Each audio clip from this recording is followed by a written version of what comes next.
Est-ce que c'est bon pour Oclap? Allez, on va le démarrer.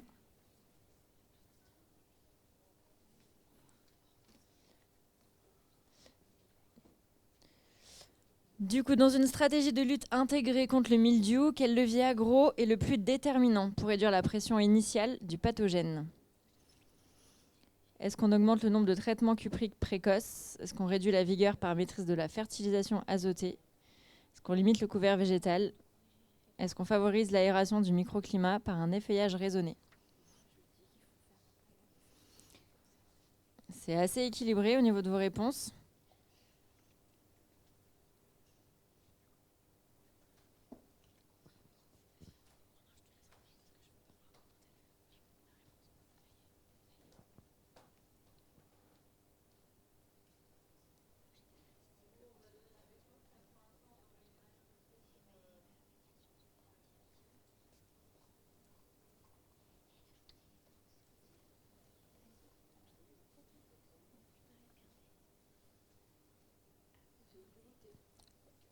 Alors la réponse, c'était favoriser l'aération du microclimat par un effeuillage raisonné.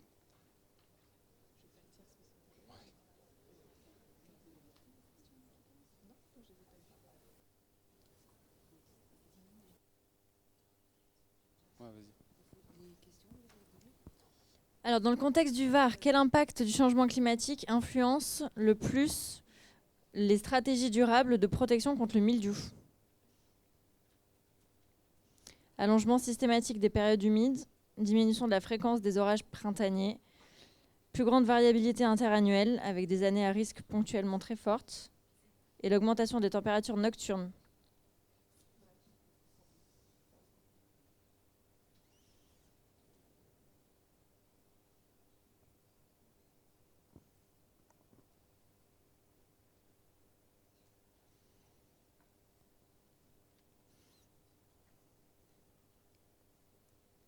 Allez, allez, répondez, au pire il se passe rien, hein.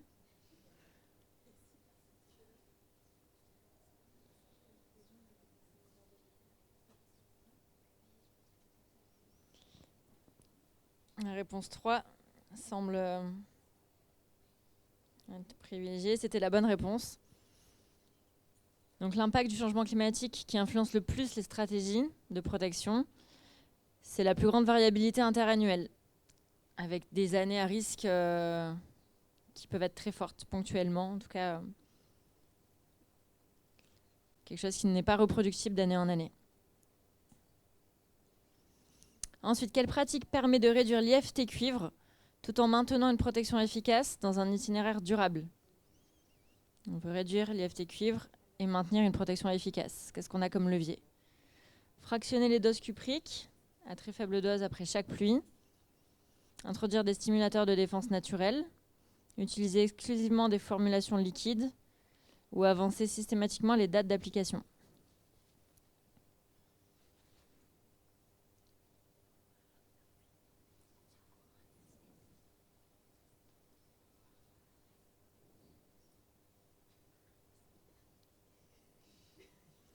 Réponse 2 a priori. C'est bon, vous avez raison.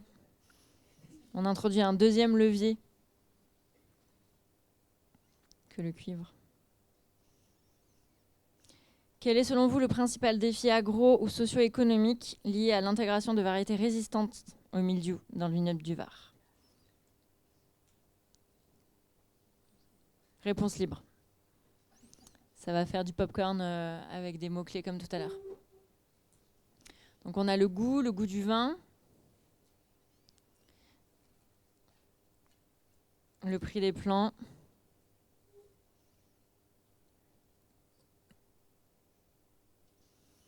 cahier des charges AOC, l'identité du terroir. Ça permet de réduire les doses de cuivre. Typicité, goût, ça revient.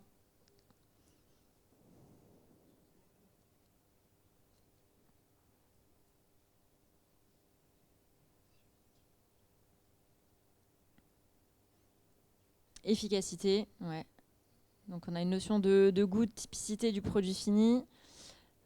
On a une question de réglementation. On a une question d'efficacité. dans la lutte? Il faut quand même traiter, oui. Ok. Et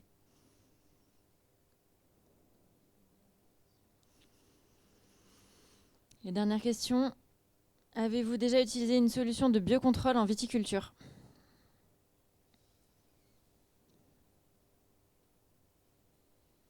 Donc c'est une majorité de oui, régulièrement ou ponctuellement.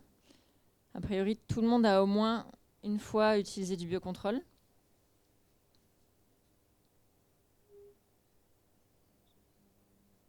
Et la dernière question. Quels avantages associez-vous au biocontrôle? Réponse libre.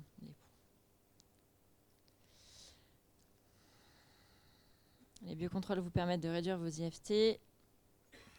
Ça nous arrange pour le HVE. Ça réduit les phytos.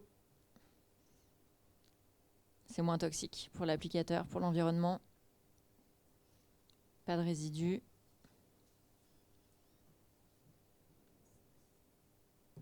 C'est bien pour la planète. Et pour les humains. Il y a une offre qui est assez large en biocontrôle, qui vous permet de diversifier votre lutte. Bon, bah super, on a quand même pas mal de choses à se dire. On va développer toutes ces questions, tous ces sujets. Romain et Olivier, je vous laisse introduire la situation mildiou et on vous fait monter sur scène, messieurs les experts. Prends la zapette, prenez le micro.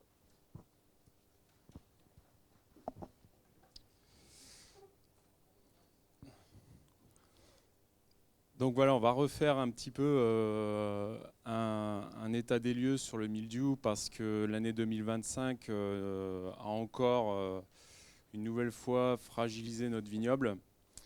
Donc il a fallu un petit peu nous armer sur la technique pour pouvoir lutter efficacement contre le mildiou.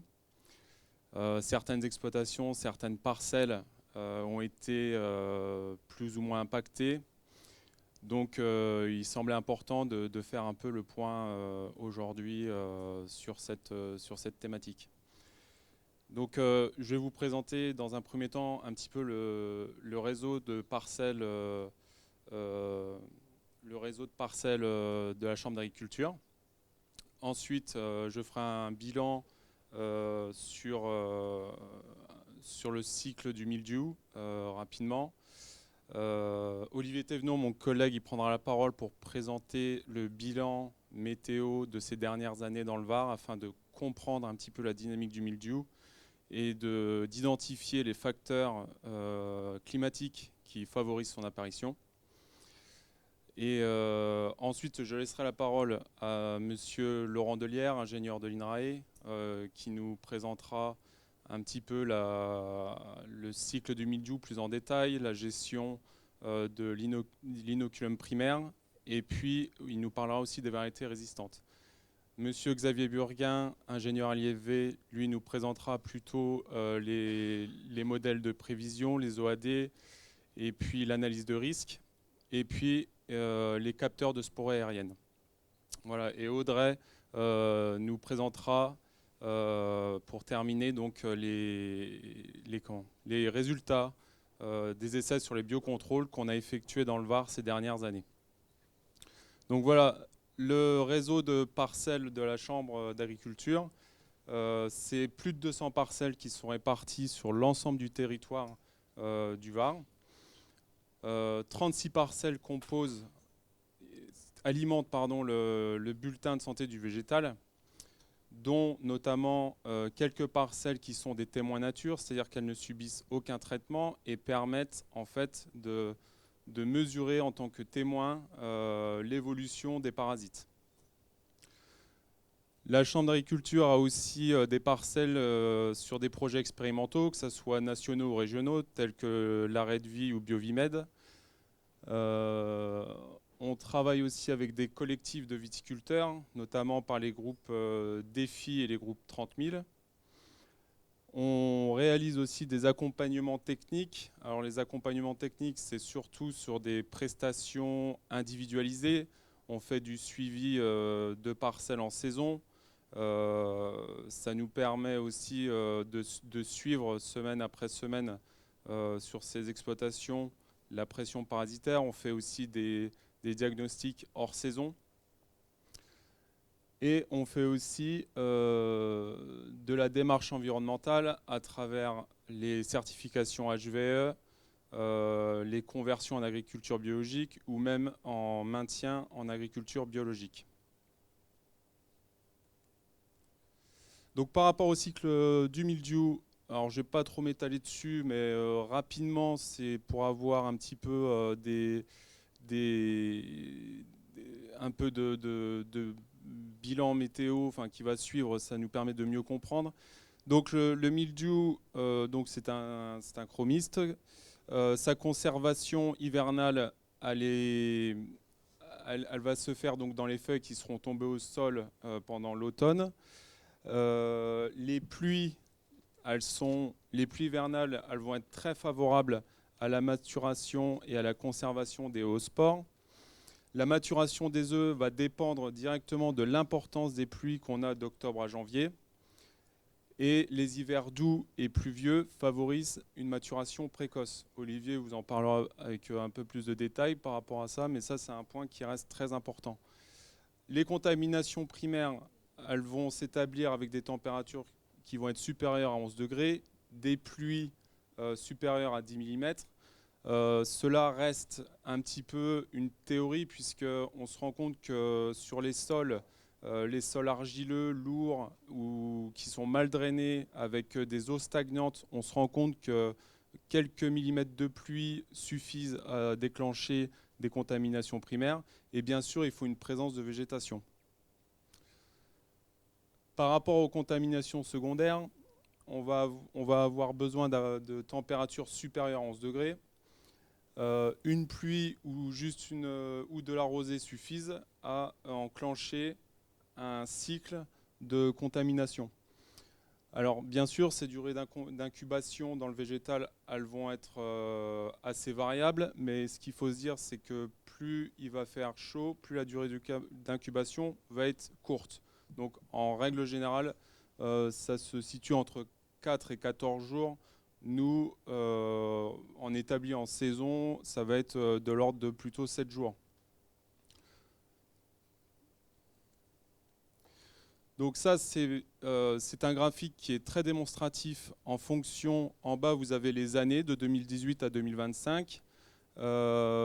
Et en hauteur, donc, vous avez le pourcentage de parcelles avec symptômes sur feuilles selon le millésime. Donc tous ces graphiques, en fait, toutes ces colonnes, elles sont issues du bilan que l'on fait à la fermeture. Et ce qu'on se rend compte, en fait, c'est que 2018 a été l'année où on a eu, sur notre réseau de parcelles, on a eu 100% de parcelles concernées par le mildiou sur feuille. Voilà. Après, à contrario, en 2019, on a eu seulement 7%. Donc en fait, on a des grosses fluctuations d'année en année sur les contaminations. Et on a des années qui ressortent où 2023 et 2025 ont été aussi fortement impactées. Donc j'ai laissé maintenant la parole à Olivier Thévenon qui va vous présenter un petit peu les bilans météo. Merci Romain. Oui, donc alors on commence par 2018. Donc 2018, tous ceux qui étaient là à cette période se rappellent de cette année-là, qui était quand même assez exceptionnelle. Alors sur le graphique, en fait, j'ai enlevé octobre et novembre parce qu'en octobre, il a plu 550 mm au Luc. Et en octobre, 250. Donc, du coup, ça écrasait le graphique. Mais en tout cas, ce qu'on peut voir, c'est que vous avez sur quasiment tous les mois, à part, à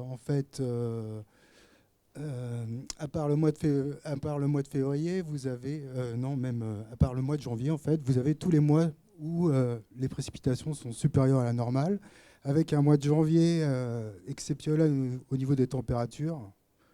On est quasiment à 4 degrés au-dessus des normales. Alors là, c'est la station du Luc, mais en fait, c'est à peu près partout sur le Var.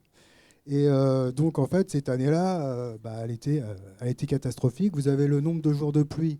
Ce qui, en fait, au mois de mai, sur certaines stations, il a plu 21 jours sur 31, en fait. Donc là, au Luc, on est à 14. Mais en tout cas, donc, impossible de le voir. Je ne sais pas si vous vous en rappelez, mais en passant sur l'autoroute, on voyait le mildiou, quoi. Les parcelles étaient ravagées, c'était une catastrophe, quoi. Donc là, c'est vraiment... On avait donc une année qu'on peut dire historique, vraiment historique. Donc on a choisi de se focaliser sur les 3 années où on a vu le plus de symptômes sur les parcelles du BSV. Hein. On s'est focalisé sur celles-là. Donc là, vous voyez donc... et après, ce qu'on peut voir, c'est que ces dernières années, alors très certainement dû au changement climatique, on a toujours très très souvent en fait des températures qui sont très souvent au-dessus des normales. Là, c'est les normales 1992-2022. Et en fait, c'est très très fréquent, et surtout en sortie d'hiver. Bon, là, vous voyez, le mois de février, il était sur les normales, mais c'est très très rare qu'on soit en dessous des normales. Il y a, quand on regarde, et c'est valable pour toute l'année. Donc en fait, c'est une tendance ces dernières années. On a des hivers qui sont vraiment, vraiment trop doux, en fait. Alors, hop, voilà. Donc là, vous avez donc 2023. 2023, donc un début d'année plutôt sec, là du coup, parce que on avait une série 2022-2023 avec une bonne sécheresse. Mais là, c'est la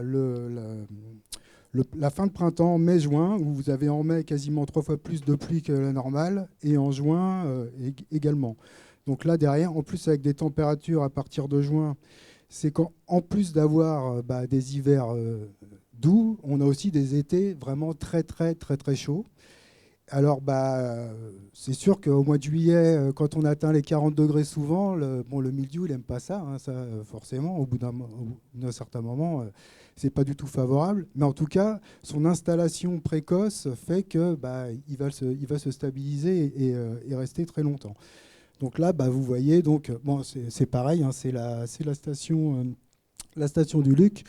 Vous avez énormément de jours de pluie, beaucoup plus que la normale en mai-juin.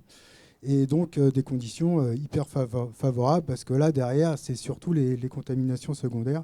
Et on observe aussi donc, les hivers doux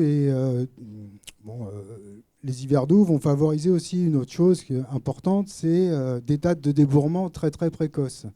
Et du coup, qui dit présence de végétation, dit attaque de mildiou plus précoce aussi également, quoi. Et enfin, cette année, oui, alors là, cette carte-là, en fait, c'est pour vous montrer que le graphique d'avant, c'était la station du Luc. Mais là, c'est pour vous montrer qu'en fait, sur le département, il y a des très très grosses variations. Vous voyez là, c'est l'exemple de 2023. Et 2023, sur toute la zone littorale, il y avait eu, là, on est vraiment très en dessous en fait des normales, alors que sur la zone plus dans le Haut-Var, c'est là où il avait plu beaucoup plus. Donc forcément, il ne se passe pas la même chose sur les parcelles. Moi, je me rappelle, en 2023, dans le Haut-Var, au mois de mai, il y avait des orages quasiment tous les jours, des 50 mm qui tombaient à plusieurs jours de suite. Et donc, c'était vraiment très compliqué, surtout en bio. Et quand on ne peut pas repasser tout de suite après une grosse pluie, ça peut être ultra compliqué.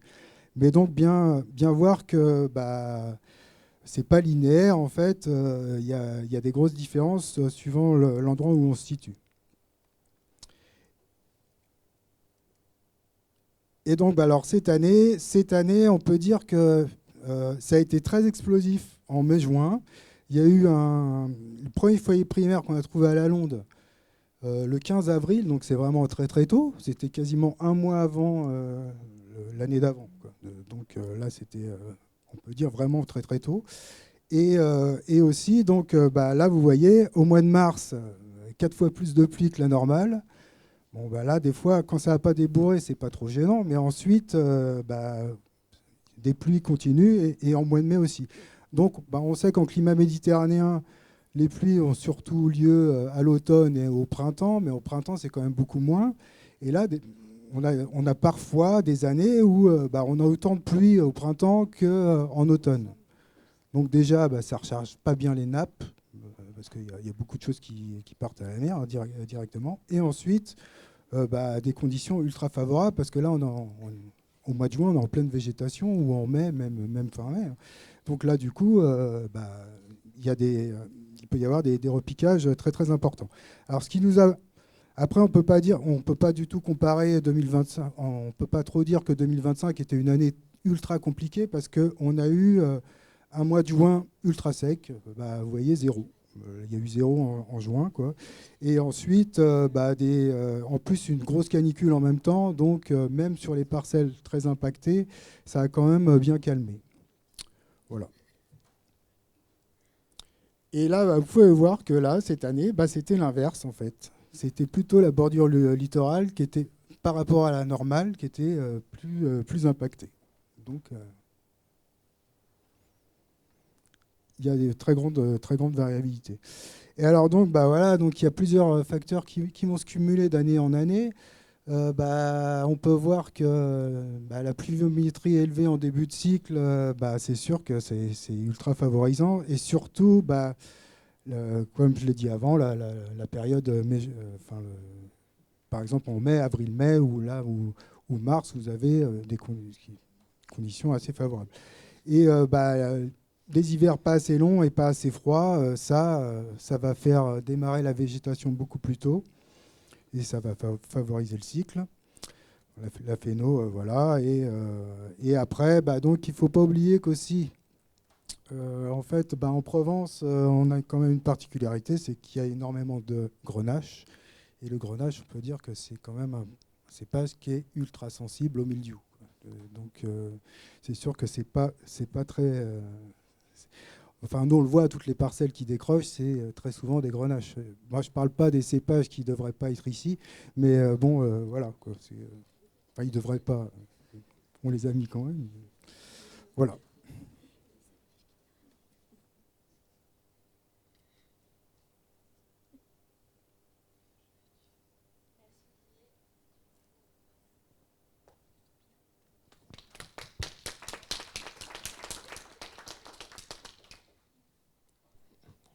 Bien, bonjour à toutes et à tous. Je suis très heureux d'être parmi vous aujourd'hui pour échanger sur le mildiou qu'on connaît bien, nous, à Bordeaux, que vous connaissez aussi apparemment un peu dans le Var. Donc l'idée de la présentation, c'est un peu de revenir un peu sur la bête, même si beaucoup de choses ont été dites déjà, et puis surtout de vous présenter quelques pistes de recherche qu'on mène pour essayer d'arriver à mieux gérer les épidémies. Quand je dis beaucoup de choses ont été dites, c'est qu'en gros, il y a du mildiou quand il pleut et qu'il fait chaud. Voilà, donc on ne va pas s'arrêter là, mais ça se résume beaucoup à ça quand même. Alors, quelques éléments sur le mildiou. Rapidement, donc on dit souvent que c'est un champignon, mais le mildiou, ce n'est pas un champignon. C'est ce qu'on appelle un noomycète, donc il se rapproche plus on va dire, d'une algue brune. C'est vraiment très différent des champignons. Et quelques caractéristiques, une caractéristique importante, c'est que c'est un biotrophe obligatoire. C'est-à-dire qu'il ne pousse que sur la vigne. Voilà, par contre, on a vu des bestioles tout à l'heure qui faisaient ses cycles ailleurs, etc. Lui, il ne pousse que sur la vigne. Et il ne pousse que sur la vigne quand elle est verte. Voilà. Donc on verra que c'est important après quand on parle de gestion des épidémies. Donc un noomycète, retenez ça. Alors, vous savez que cet agent pathogène il a été introduit finalement assez récemment en Europe, à la fin du 19e siècle, en 1978, depuis les États-Unis, depuis l'Est des États-Unis. Et en fait, dans son bassin d'origine, on s'est aperçu que le mildiou, il attaquait finalement un nombre d'espèces de vitis très important. Vous avez ici quelques photos qu'ont fait mes collègues qui ont été fait des prospections aux États-Unis, donc Vitis cinerea, vulpina, y compris aussi de la vigne vierge, Parthenocissus quinquefolia par exemple, et puis y compris Vitis riparia, que vous connaissez, c'est les porte-greffes. Donc on a du mildiou qui peut attaquer finalement ces espèces de vitis. On le retrouve bien sûr sur des vignes, également sur des vignes cultivées. je vise ici, c'est ça. Et donc, je passe les détails, mais les études génétiques ont montré que finalement, il n'y avait pas un seul mildiou, mais il y avait, on va dire, différentes sous-espèces de mildiou qui pouvaient attaquer, on va dire, différents compartiments. Et en fait, les études ont montré que quand l'introduction s'est faite en Europe, on a introduit qu'une toute petite partie de la diversité génétique, finalement, du mildiou. Voilà. Donc, on espère que le reste va rester là-bas également pour l'instant. Donc ça, c'était pour la petite histoire. Et pour continuer la petite histoire, ces études aussi ont montré que donc le mildiou a envahi l'Europe en 78, enfin a été découvert en Europe en 78, et c'est finalement à partir du mildiou européen qu'on a réenvoyé le mildiou dans tout le reste du monde. Voilà. Donc il est venu aux États-Unis, on l'a renvoyé partout. Hein, donc c'est grâce à l'étude génétique, mes collègues ont pu retracer un peu l'histoire de l'invasion du mildiou. Voilà, donc c'était un peu pour vous présenter à qui on avait affaire. Ensuite, le cycle. Alors, Romain a déjà dit beaucoup de choses sur le cycle, donc je ne vais pas forcément revenir sur tout. Ce qui est quand même important, vous le voyez ici, c'est qu'il y a deux phases. Une phase qui est vraiment une phase asexuée et une phase qui est sexuée. Et une phase sexuée qui est obligatoire. C'est-à-dire que le mildiou doit forcément passer par cette phase sexuée pour accomplir la totalité de son cycle, ce qui n'est pas le cas forcément de tous les agents pathogènes. Alors, d'où partir, on va dire, pour ça. Donc, on peut dire ça en fin de saison, on va dire, le mildiou se développe sur les feuilles de vigne, et puis quand, disons que la vigne concerne de physiologie, le climat change, on a finalement reproduction du mildiou. Donc, grâce à il faut qu'il y ait deux individus sexuellement différents qui se rencontrent pour former l'organe de conservation qu'on appelle les œufs d'hiver ou les oospores, donc qui se forment effectivement dans les feuilles. J'y reviendrai après. Les feuilles qui tombent au sol, qui se dégradent d'ailleurs, et donc ces œufs d'hiver qui peuvent passer dans le sol, et donc qui vont subir un processus de maturation hivernale. Romain en a parlé, donc il faut des températures froides, de l'humidité pour acquérir la capacité finalement à germer, essentiellement au printemps, mais on peut aussi observer des germinations avant. Et donc ces germinations se produisent quand on a de l'humidité et des températures qui sont plus élevées. Voilà. Et donc on peut avoir germination de ces œufs d'hiver, en ce qu'on appelle des macrosporanges, qui contiennent des oospores, hein, avec un Z, qui sont projetés ensuite sur les feuilles qui sont présentes, et puis à l'occasion de pluie peuvent contaminer ces feuilles. Hein. Donc on a une pénétration des oospores qui sont en fait flagellés, donc ils peuvent nager dans l'eau, qui pénètrent à l'intérieur qui germent au niveau des stomates, qui se mettent dans la chambre stomatique, qui germent, et qui en fait passent entre les cellules de la vigne et mettent des suçoirs dans les cellules pour se nourrir, ce qui fait qu'on a une dégradation des cellules et donc les symptômes qu'on peut voir de nécrose. Et puis ensuite, au niveau de la feuille ou d'un autre organe vert, on est capable d'émettre des ifs mycéliens, de resporuler, ce qu'on appelle, donc c'est le feutrage blanc que vous voyez sous les feuilles. Et puis chaque petite spore, c'est en fait des sporanges qui contiennent eux-mêmes des oospores qui peuvent être, à l'occasion de pluie, libérés, retomber sur des feuilles, recontaminés, etc. Et on peut avoir un nombre de cycles asexués qui est très importante, et j'y reviendrai par la suite.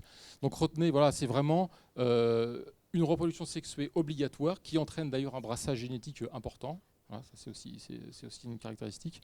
Et puis de reproduction asexuée qui peut faire de nombreux cycles dans l'année en fonction des températures et de la pluviométrie. Et donc Romain a bien expliqué les caractéristiques de température qui permettaient les contaminations. Alors juste, je ne vais pas tout redétailler, mais quelques éléments que j'ai un peu pris dans de la littérature pour indiquer certains éléments du cycle. Donc il y a eu beaucoup de travaux qui ont été faits sur la maturation des oospores et les facteurs qui vont influencer la germination. En fait, ces travaux, ils ont surtout été faits pour élaborer des modèles de prévision des risques. D'ailleurs, certains modèles que vous utilisez sûrement actuellement. Puis je pense que Xavier, tu reviendras un peu dessus sur ces modèles. Et donc, bon, il y a pas mal de littérature, mais j'en ai choisi une un peu au hasard, hein, d'un article des Italiens de 2010, qui ont en fait pris des cohortes d'œufs d'hiver et qui les ont conservés dans des conditions différentes, donc du sable sec, du sable humide ou du sable avec alternance sec-humide, etc.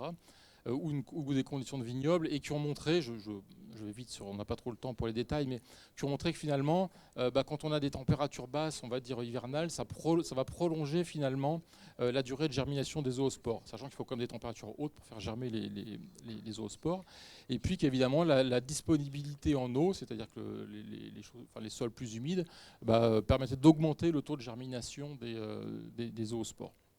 Voilà, donc les facteurs vraiment du hivernaux et printaniers vont vraiment influer sur la capacité de germination des zoospores. Voilà. Alors, au niveau de sensibilité des rameaux, alors c'est vrai qu'on entend souvent la vigne est sensible à partir de 2-3 feuilles, ou, enfin, voilà, il y a plein de choses qui tournent. Ce qu'il faut savoir quand même, c'est qu'en fait, dès que la vigne est verte, elle peut être attaquée par du mildiou. Voilà, dès qu'il y a des organes verts, ils peuvent être attaqués par du mildiou. Donc ça avait été...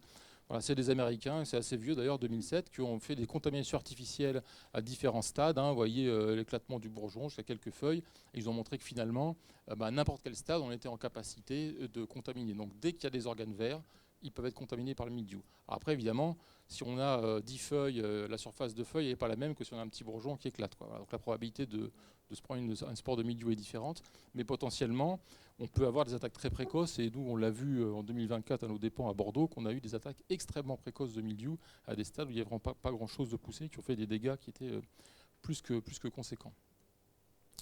Alors, une autre question qui est, finalement, quand on a une tache de mildiou et des sporulations, comme vous pouvez voir ici, combien de temps ça dure, combien de temps elle peut produire finalement des spores qui vont pouvoir entraîner des contaminations.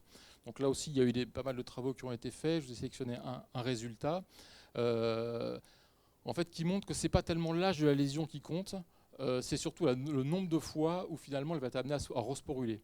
Je ne sais pas si vous l'avez déjà observé, nous on le voit au laboratoire, on prend une lésion qui sporule, on enlève la sporulation, on la remet dans des conditions favorables, elle va resporuler. Voilà, et elle va pouvoir reproduire finalement des milliers, voire des millions de spores.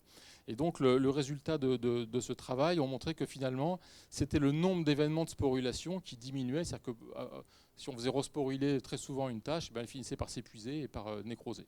Voilà. Donc c'est pas tellement l'âge, c'est vraiment le nombre d'événements de resporulation. Donc si on a une séquence de mildiou, de pluie intense, on peut avoir beaucoup de sporulation et la tâche finit par s'épuiser, mais on a quand même des contaminations.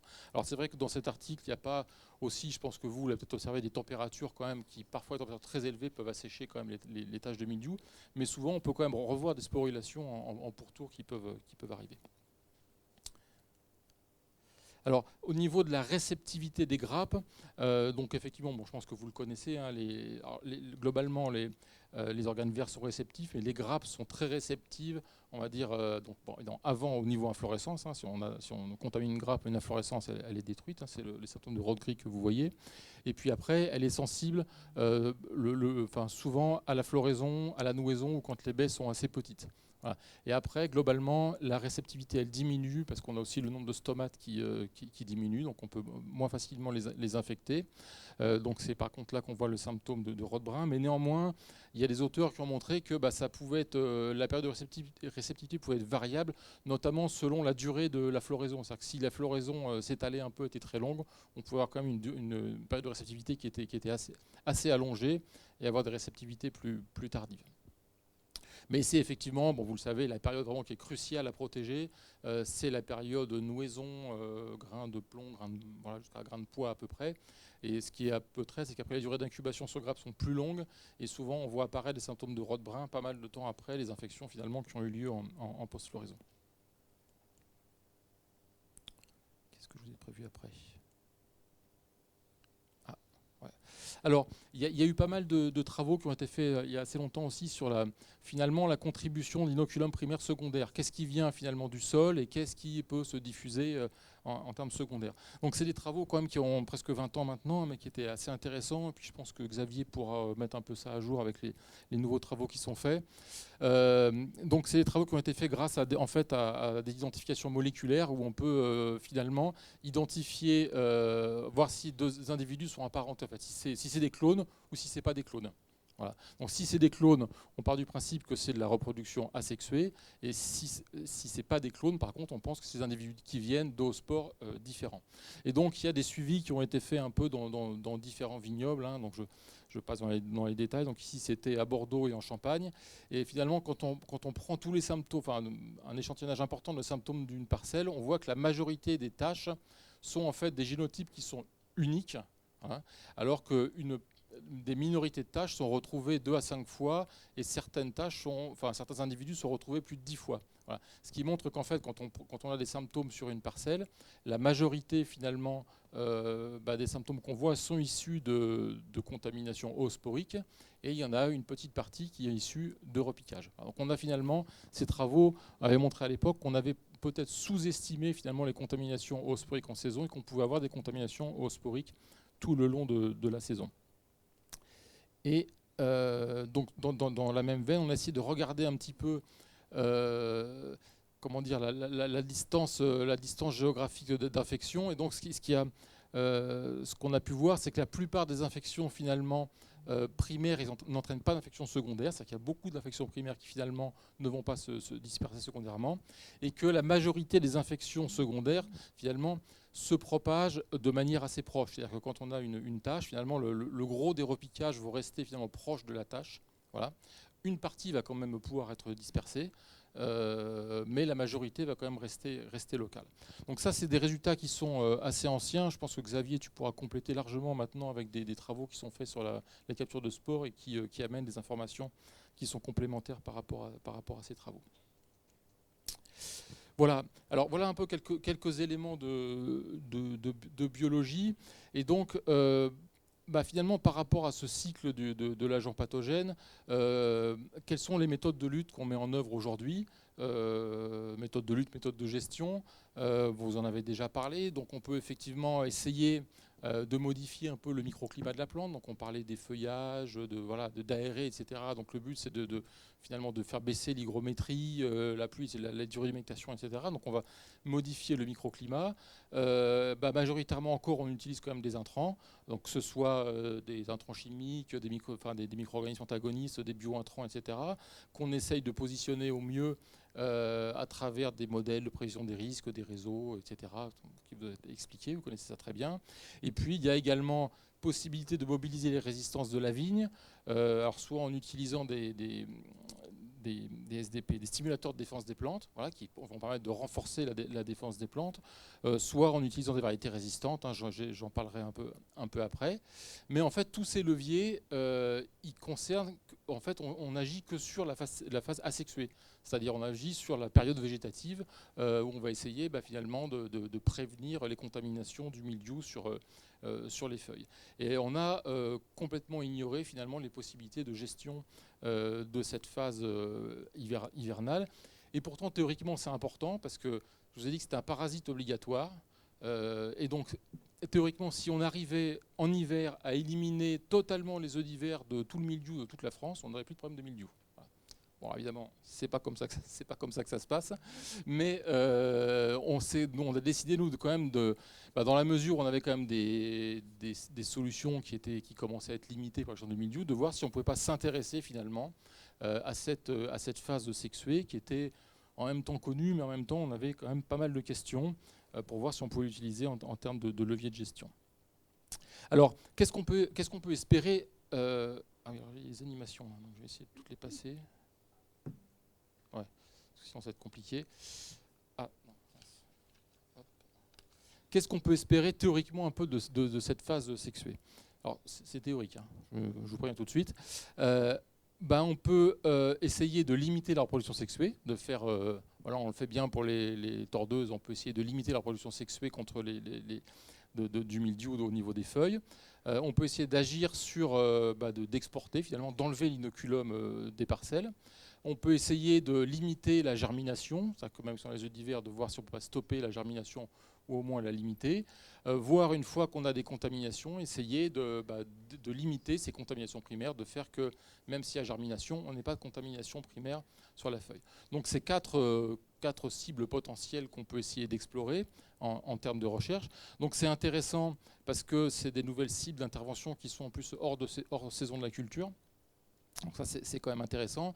Et l'objectif, alors évidemment il ne va pas être d'éradiquer totalement le mildiou parce qu'on est chercheur, on n'est pas naïf complètement non plus.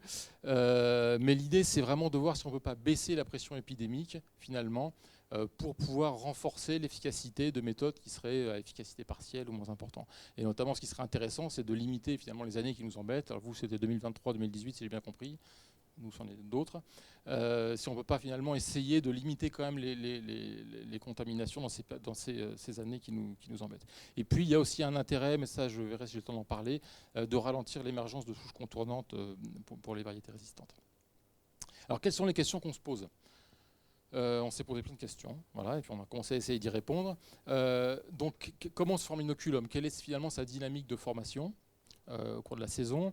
Une fois qu'il s'est formé, que les feuilles sont tombées, comment il se répartit dans la parcelle ? Où est-ce qu'il y en a ? Est-ce qu'il y en a partout ? Beaucoup, pas beaucoup, etc. Quelle est sa dynamique dans le sol ? Et puis, la question principale, c'est est-ce qu'on peut finalement agir sur cet inoculum pour limiter les épidémies.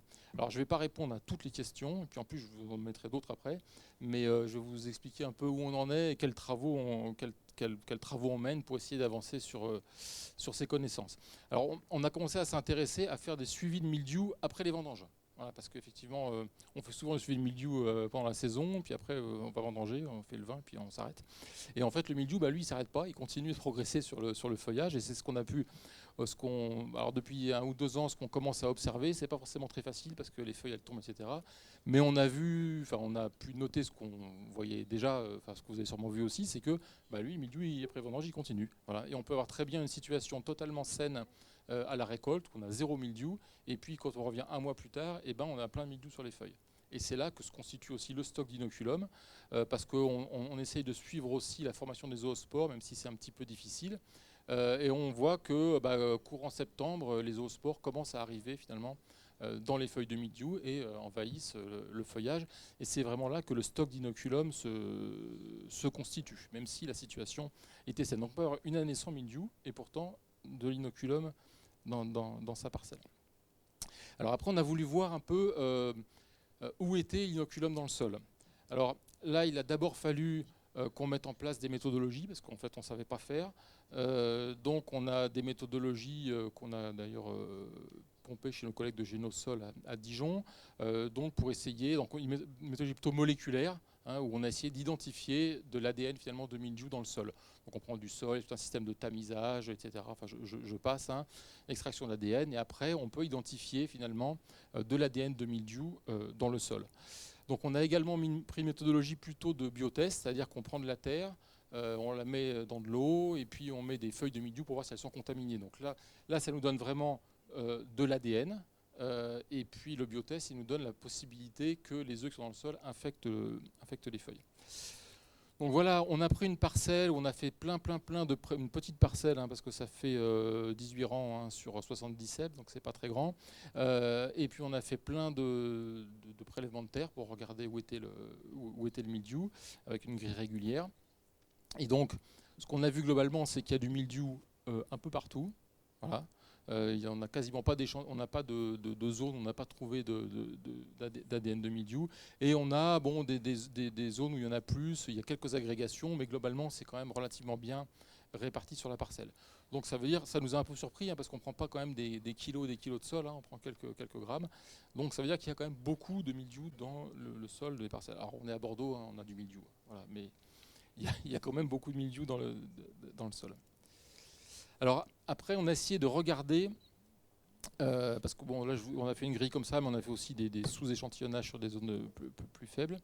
Et on a regardé finalement par rapport, donc là, c'est des prélèvements sous le rang, et la distance par rapport finalement au rang de vigne, sachant qu'on est à interrang d'1,60 m. Donc on a regardé entre le rang et finalement le milieu de l'interrang. Et donc on s'est aperçu que on avait plus de mildiou sous le rang que sur l'interrang. Et donc, une des hypothèses d'explication qu'on fait, c'est que vous voyez la photo ici de la parcelle. Donc, nous, il y a un travail du sol qui est fait par butage, en but après les vendanges. Et du coup, on a une espèce de rigole dans laquelle les feuilles s'entassent. Et donc, on trouve finalement plus de mildiou dans le sol. Alors, une fois que les feuilles sont décomposées, sont enlevées, plus de mildiou dans le sol sous le rang que sur l'interrang. Donc, on n'a pas une répartition totalement homogène en fonction de là où se retrouvent les feuilles qui portent le mildiou. Voilà. On a regardé aussi en profondeur, voir si on trouvait des différences.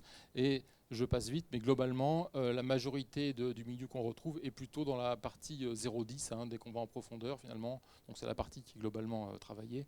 Dès qu'on va plus en profondeur, finalement, on trouve peu, voire pas du tout de mildiou dans le sol. Et puis on s'est intéressé aussi, donc là c'est la thèse, un travail de thèse qui est en cours chez nous en ce moment, donc de regarder finalement combien de temps pouvait rester le mildiou dans le sol au cours des temps. Donc là, donc Paige Breen, qui fait sa thèse, s'est appuyé sur un réseau de parcelles arrachées, en fait. C'est-à-dire qu'on a pris des parcelles en vigne et des parcelles arrachées depuis 1 an, 2 ans, 3 ans, voire 30 ans, et on a fait des mesures de mildiou dans le sol, ce qu'on a appelé les jachères, par rapport à des vignes qui étaient à côté et qui étaient encore en culture. Et donc, ce qu'on a observé, on a fait des mesures ADN, hein, comme je vous ai montré, et également des biothèses dont je vous ai parlé. Et on a vu que globalement, il y avait du mildiou dans les parcelles où il y avait de la vigne. Et puis dès qu'on était dans des parcelles qui étaient arrachées, depuis 1 an ou plus, on avait beaucoup moins de mildiou que ce qu'on a dans les parcelles de vigne. Voilà. Alors les résultats sont encore en cours d'analyse, donc on n'a pas toutes les données pour voir la dynamique, mais globalement, il y a vraiment un gap entre les parcelles arrachées et les parcelles qui sont encore en culture. Et puis après, la dernière question, c'est est-ce qu'on peut finalement agir sur cet inoculum pour limiter les épidémies ? Donc là, le principe qu'on a pris, nous, finalement, c'est l'exportation, c'est-à-dire qu'on enlève la totalité des feuilles de la parcelle. Et en enlevant la totalité des feuilles, on espère enlever la totalité du mildiou qui est porté par les feuilles. Donc on enlève l'inoculum de la parcelle. Alors on le fait de manière expérimentale, hein, évidemment, donc soit en enlevant les feuilles à la main, voilà, soit en soufflant, une fois qu'elles sont au sol, en soufflant les feuilles avec un souffleur, comme on le ferait pour un parc et jardin, quoi, en enlevant les feuilles de la parcelle. Et donc le fait d'enlever les feuilles enlève l'inoculum. Donc en fait, on prend des parcelles, et puis sur la moitié, on enlève les feuilles, et puis sur l'autre moitié, on laisse les feuilles. Voilà. Et puis on regarde un certain nombre de choses. Donc on a des réseaux de parcelles, on a quelques parcelles bien instrumentées. Et donc qu'est-ce qu'on a pu voir ? Donc là c'est sur un réseau de parcelles. Donc si on regarde finalement, c'est l'ADN en fait du milieu dans le sol, entre les parcelles donc témoins, donc pour lesquelles on n'a pas enlevé les feuilles, et puis les parcelles ce qu'on appelle défoliées pour lesquelles on a enlevé l'inoculum. Et on a l'exportation a lieu tous les ans. Hein. Voilà, on l'a fait en 2022, en 2023, en 2024, en 2025.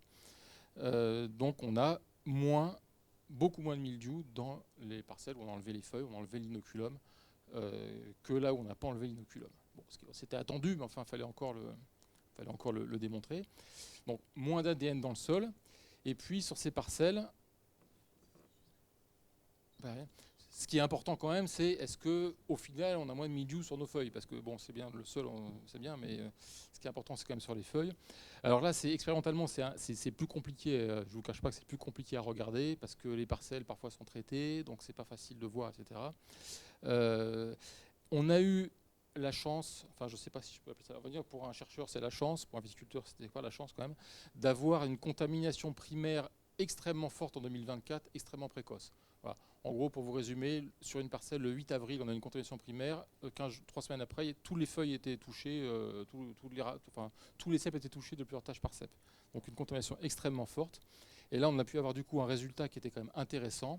C'est que si vous regardez ici le nombre de taches par cèpe ou le pourcentage d'inflorescence touchée par pied, hein, ce qui est, c'est un peu différent, et entre la zone dans laquelle on avait enlevé l'inoculum et la zone témoin où on n'a pas enlevé l'inoculum, on avait comme des différences assez importantes de symptômes.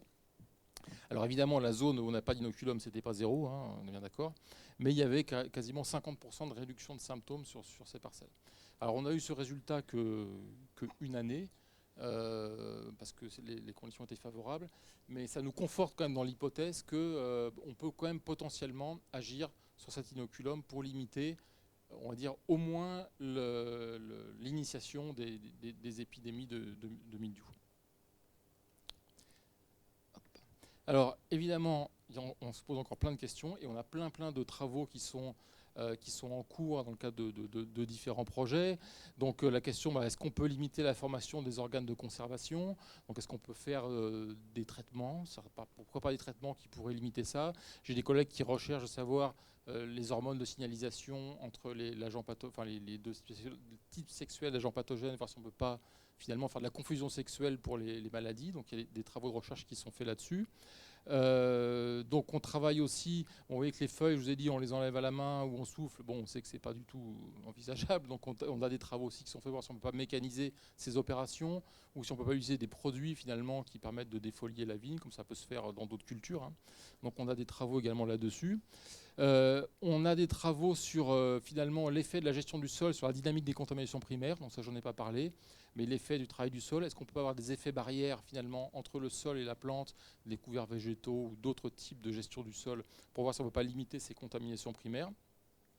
Il y a des travaux qui sont, on va dire, un peu plus fondamentaux quand même, hein, qui visent vraiment à travailler sur le microbiote finalement du sol ou des plantes pour voir si on ne peut pas faire de la lutte biologique par conservation qui pourrait limiter finalement ce stock d'inoculum.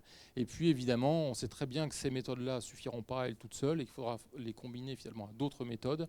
Et donc on travaille sur des combinaisons de méthodes prophylactiques avec d'autres leviers de gestion comme le biocontrôle, les variétés résistantes, etc.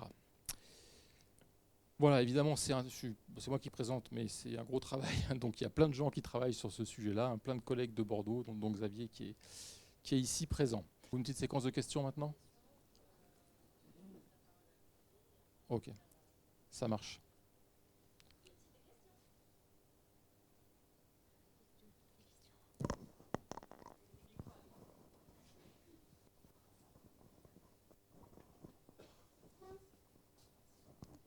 Merci.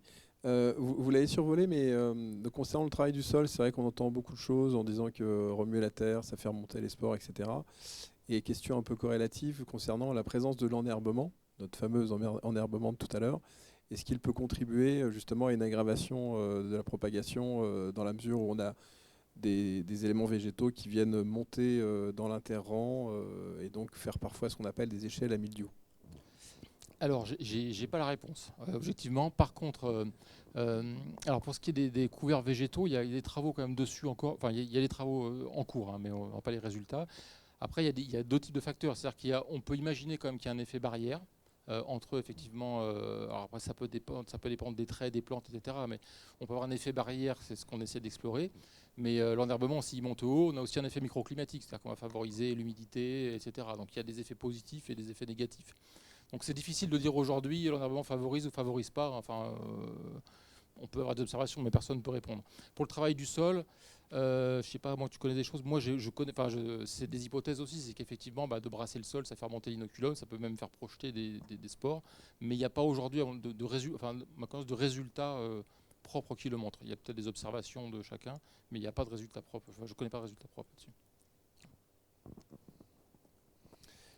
Bonjour. Sur les 2 dernières saisons, moi j'ai observé que le mildiou apparaissait directement sur les entrecœurs, alors que mon feuillage était plutôt sain. Donc ça serait quelle forme qui serait sur ces entrecœurs-là?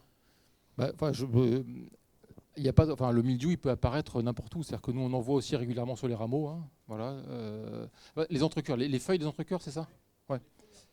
Alors, les feuilles des entrecœurs sont souvent plus jeunes que les feuilles, que les feuilles. Et les feuilles jeunes du rameau sont souvent plus hauts. Donc ça peut expliquer aussi qu'effectivement, on a plus de feuilles d'entrecœur que de feuilles de propre rameau. Donc ça peut être la sensibilité des feuilles. Ce que je ne l'ai pas dit, c'est que effectivement les feuilles les plus sensibles sont les feuilles jeunes. Voilà. Donc ça c'est important. Et donc si effectivement il y a des entrecœurs, il y a plus de feuilles jeunes sur les entrecœurs que sur le rameau. Donc ça peut être une explication. Je ne sais pas si ça répond à votre question, mais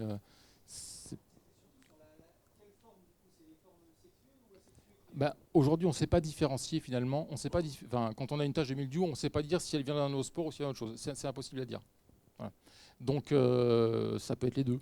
En fait. On peut avoir aussi des attaques directement sur grappe. Nous, on le voit assez fréquemment hein, à Bordeaux. Des attaques directement sur grappe depuis le sol. Voilà, ça arrive aussi. Ou peut-être depuis des parcelles voisines. Oui, bonjour. En arboriculture, ils utilisent des produits pour la dégradation de la litière. Ça peut être de l'urée, ça peut être autre chose. Qu'est-ce que vous en pensez pour la viticulture? Oui, c'est quelque chose qu'on travaille aussi. Alors, Parce qu'en fait, le fait d'enlever les feuilles, on n'a rien inventé. Hein. C'est fait en arboriculture depuis longtemps, dans d'autres cultures, ou pommes de terre. Voilà, c'est quelque chose de très classique. Donc effectivement, nous, ce qu'on voulait voir, en fait, c'était vraiment le contrefactuel, ça enlever vraiment l'inoculum. Voilà. Après, la manière dont on l'enlève, effectivement, ça peut faire un tas de travaux, et des choses comme l'urée, ou des choses comme ça qui peuvent... finalement, l'idée, ce serait d'attaquer les feuilles avant qu'elles soient porteuses d'inoculum. Voilà. Et donc, c'est le genre de piste qu'on travaille aussi, quoi.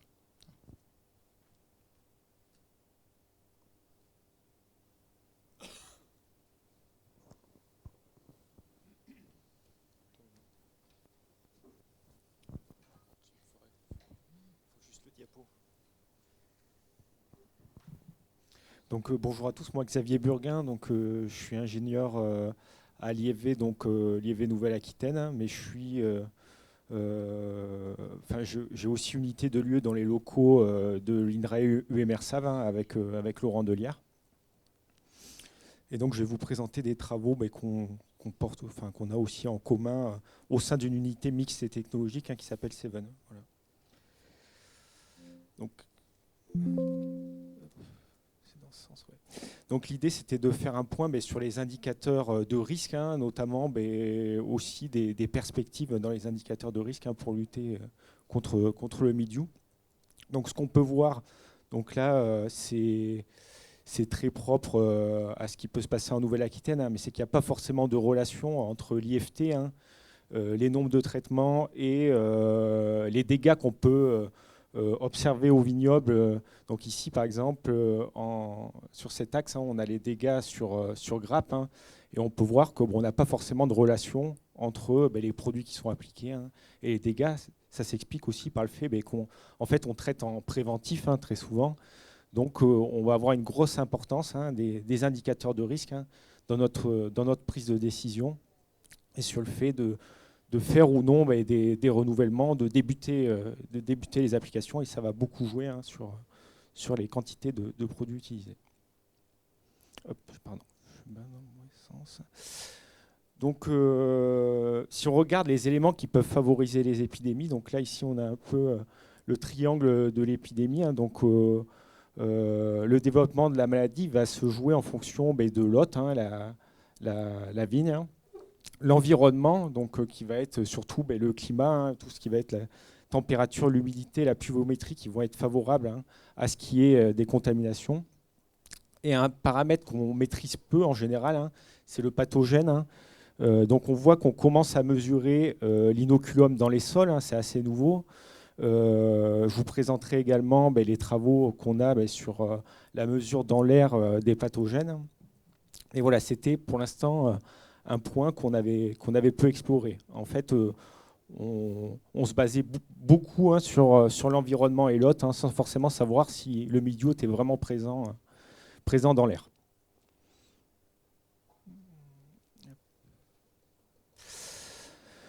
Donc le premier point, c'est tout ce qui va concerner l'hôte et l'observation de la maladie, hein, qui vont être très importants. Donc notamment tout ce qui est observation, hein, sur les témoins non traités, mais aussi les parcelles traitées, hein. Ici, on peut voir, on a parlé tout à l'heure, hein, du fait qu'on avait des conditions de plus en plus favorables au mildiou, hein. On peut voir ici les années où on a eu un fort impact mildiou dans le vignoble du Bordelais, hein, sur les témoins non traités. On peut voir que depuis 2016, on a quasiment eu une année sur deux avec des fortes pressions mildiou et des millésimes assez difficiles à gérer, parfois des printemps très pluvieux, très chauds. Et évidemment, on revient au triangle des épidémies, hein. Très souvent, quand on a des conditions favorables au mildiou, on a aussi des conditions très favorables à la pousse de la vigne, hein, ce qui fait qu'on se retrouve dans un cercle infernal, hein, où ça devient très difficile, hein, de gérer le mildiou.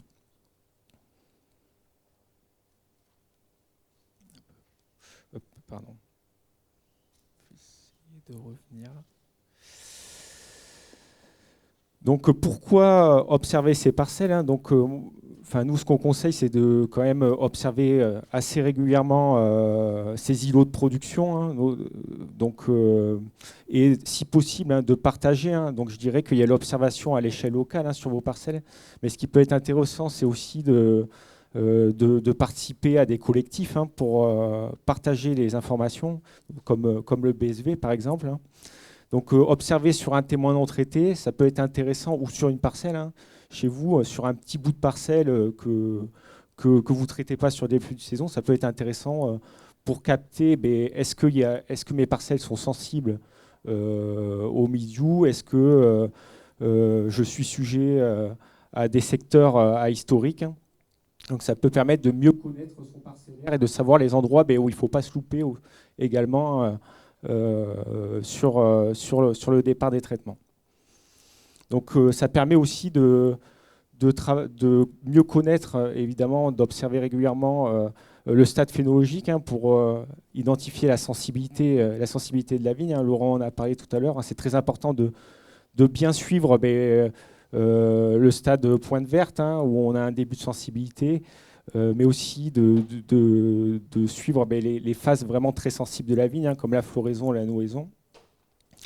Et évidemment, de suivre la croissance de la vigne. Donc en général, on dit, par exemple, pour des produits de contact, de renouveler quand on a eu une croissance de 2 feuilles et des contaminations annoncées, et pour des systémiques autour de 3 feuilles. Donc c'est important aussi pour les renouvellements, évidemment, d'observer la croissance de la vigne. Et suivre un témoin non traité, ça peut aussi permettre d'évaluer ces pratiques et de voir si on a traité à bon escient ces parcelles, et si les OAD ne nous disent pas des bêtises, par exemple, certaines campagnes. Donc on travaille pas mal sur justement comment restituer ces données d'observation qui sont récoltées au niveau des BSV. Donc on a un projet qui s'appelle Valorise, où l'idée c'est, on peut voir le chemin d'une donnée dans le BSV. Donc on a les observations, on a la saisie sur une interface, ça peut être Vigiculture par exemple. Et donc nous on travaille depuis 2 ans là, sur le fait de créer une plateforme où on va aider du coup les animateurs BSV à mieux analyser les données. Donc ici, on peut voir qu'on a des données sous forme cartographique. On a aussi des progressions des symptômes par petites zones viticoles. Donc l'idée, c'est de tout donner clé en main pour pouvoir derrière faire une analyse de risque la plus pertinente possible. Et donc l'idée, ça serait de décliner cette plateforme également pour les observateurs qui sont engagés sur le BSV et le grand public pour pouvoir partager la donnée sanitaire à l'échelle nationale. Donc ici, c'est un exemple également de comment on pourrait prendre en compte la croissance de la vigne. Donc on travaille à Bordeaux sur des capteurs également qui pourraient permettre de monitorer la croissance et l'évolution des stades phénologiques. Mais bon, là, c'est un capteur, donc on pourrait aussi imaginer des outils de modélisation. Il y a notamment déjà des OAD qui proposent, par exemple, comme Vitimétéo, qui vont proposer de donner une proportion d'organes âgés et d'organes jeunes, ce qui peut permettre évidemment d'avoir une meilleure gestion de ces renouvellements au vignoble, notamment en agriculture biologique.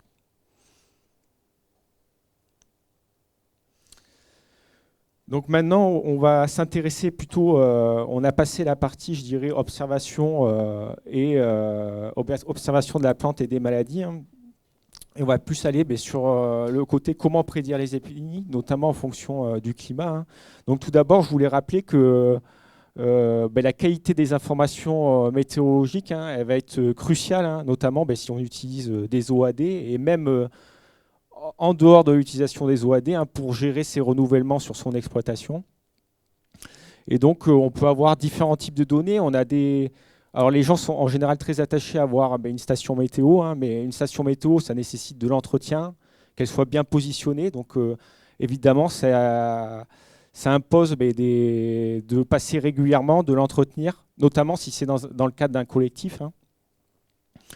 Après, on a des données aujourd'hui qui sont de plus en plus disponibles, qui sont des données spatialisées, qui ne nécessitent pas de matériel et qui sont normées à l'échelle nationale et sur lesquelles on a moins d'interventions à réaliser. Donc, ce qui fait ici, on peut voir, tout à l'heure, on en a parlé, qu'il pouvait y avoir beaucoup de diversité de pluie, parfois à l'échelle d'une petite zone viticole.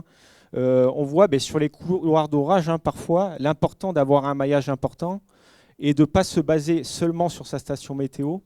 C'est-à-dire, moi, je conseille de participer à des collectifs avec des groupes de stations météo ou d'avoir de la donnée spatialisée sur plusieurs points pour éviter les angles morts. Ici, on peut voir qu'on a un angle mort de 0 à 20 mm et on peut se tromper si on a la parcelle qui n'est pas passée dans le couloir de pluie. Donc après, la discussion, toujours, c'est la qualité, évidemment, des prévisions météorologiques. Donc, on voit que c'est de plus en plus difficile sur les orages de prendre les bonnes décisions. Donc, ce qu'on conseille, c'est toujours de se baser sur plusieurs outils de prévision climatique, de regarder s'il y a des risques d'orage et de limiter les risques, notamment quand il y a des orages annoncés. Voilà, nous, par exemple, à l'IFV, on a plusieurs hypothèses météo, dont une hypothèse très pessimiste qui peut nous permettre parfois quand on voit qu'il y a un gros écart entre l'hypothèse la plus probable et l'hypothèse la plus pessimiste, qui est souvent orageuse, on ne prend pas de risque, quoi. Voilà. Et donc, il y a une donnée qui est peu utilisée, mais qui est parfois présente dans les modèles, c'est l'humectation du feuillage, c'est-à-dire la présence d'eau libre à la surface des feuilles, qui peut aujourd'hui, il y a des capteurs qui sont commercialisés, et qui peut être aussi une ressource intéressante à mobiliser pour simuler le développement du mildiou. Donc évidemment, la modélisation du risque et l'utilisation d'outils, elle va découler de ces points météorologiques. Donc si on a une donnée météo de mauvaise qualité ou qui n'est pas représentative de son vignoble, on va avoir des résultats de modélisation qui risquent d'être erronés. Et les modèles, eux, ils vont se baser du coup sur des données, température, humidité, pluviométrie, pour essayer de simuler au mieux le développement du mildiou. Et aujourd'hui, on a plusieurs modèles qui sont disponibles. Donc le postulat de base de ces modèles, en général, Laurent a parlé beaucoup d'inoculum tout à l'heure, de quantité d'inoculum. En général, les OAD, ils partent... leur postulat de base, c'est de dire qu'il y a un stock d'inoculum illimité sur la parcelle, et que tant qu'il y a des conditions favorables, on va pouvoir avoir des contaminations supplémentaires, ce qui est peut-être, on pourrait imaginer demain, avec des résultats de recherche, peut-être arriver en fonction de la quantité d'inoculum dans l'environnement à peut-être reparamétrer ces outils. Donc voilà, ce qu'on se rend compte, ici, c'est des résultats, par exemple, du modèle potentiel système que vous connaissez peut-être et que nous, on fait tourner en interne à l'IFV. Donc c'est qu'on peut avoir des difficultés, notamment à prédire les départs épidémiques. Notamment, on peut avoir du retard sur les hivers chauds liés notamment à des nouvelles conditions qui n'étaient pas forcément prises en compte à la création de ce modèle. Et donc parfois aussi, on se rend compte que le fait d'avoir des sorties très précoces aussi, des débourrements très précoces, le modèle, lui, il a du mal à mesurer justement ces changements de phénologie au cours du temps, et il prédit mal les départs épidémiques, certains millésimes, comme nous on a pu avoir en 2024 à Bordeaux. Voilà. Et du coup, ce qu'on peut voir aussi, c'est que sur les périodes très sensibles, parfois, on peut très facilement passer rapidement d'un niveau de risque faible à fort. C'est ce que vous avez peut-être pu voir en 2023, où il y a eu des pluies très abondantes d'un coup, alors qu'il faisait assez sec avant. Et du coup, au mois de mai-juin, on peut passer très vite sur des situations dégradées.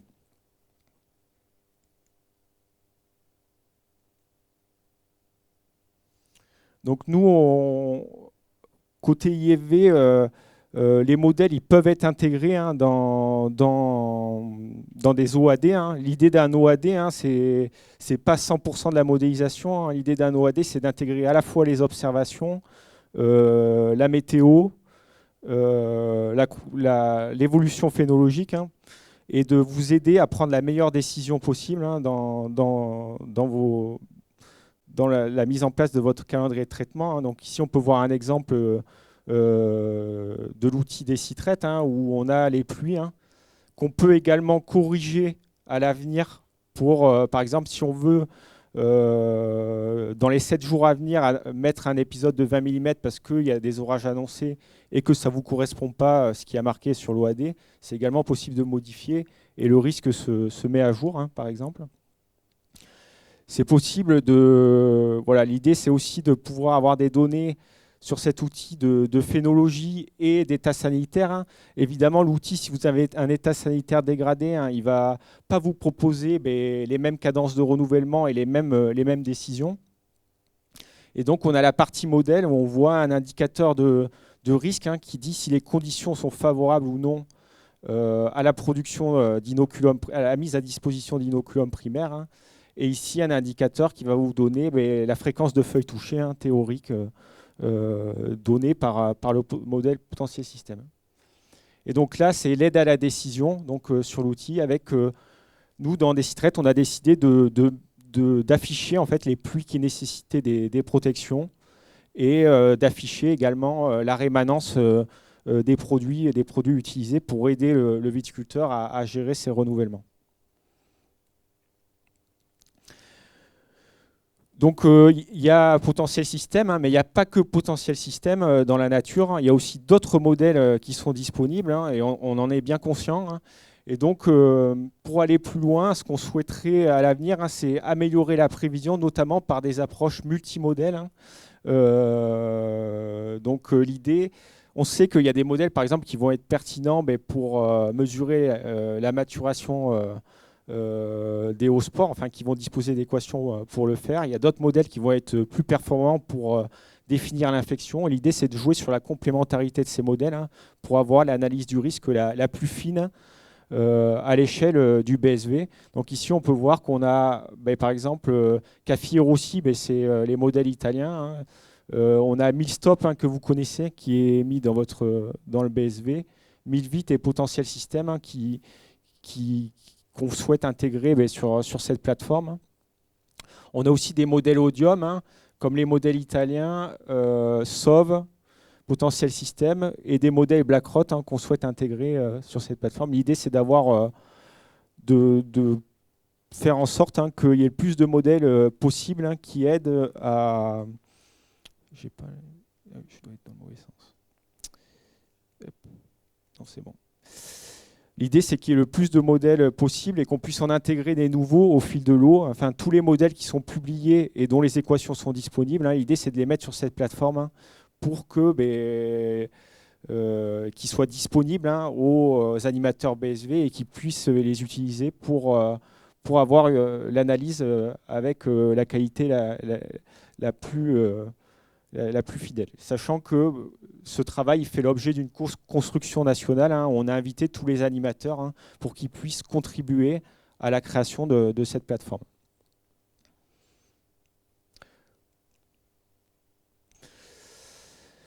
Donc, on va arriver sur le pathogène. Donc, aujourd'hui, la seule donnée qui est mesurée, c'est la date de maturité des œufs d'hiver. En tout cas, c'est fait dans certaines régions. Je ne crois pas que vous le faites sur votre BSV, mais l'idée, voilà, c'est de prélever des feuilles en année N-1 et de les mettre à l'étuve au printemps de l'année N pour voir en combien de temps elles vont germer. Et donc, si elles germent en moins de 24 heures, on définit qu'il y a un risque de contamination sur le terrain. Après, la problématique de cette donnée, c'est que c'est assez chronophage à mettre en œuvre. on a souvent des nombres de sites du coup, qui sont limités, et donc on a au final une faible représentativité de l'ensemble du territoire. La problématique sur le pathogène, c'est son lien également au territoire, et évidemment il faut, pour avoir une bonne représentativité, il faut le plus de sites possible.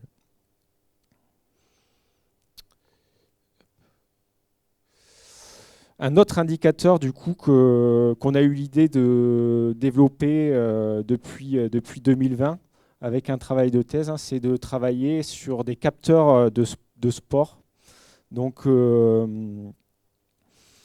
là, l'idée, c'est de pouvoir capter à la fois en tout début de campagne les sports issus, les sports sexués, et après sur le reste de la campagne, quand on a eu les premiers symptômes, de pouvoir contaminer à la fois les contaminations primaires et les contaminations secondaires.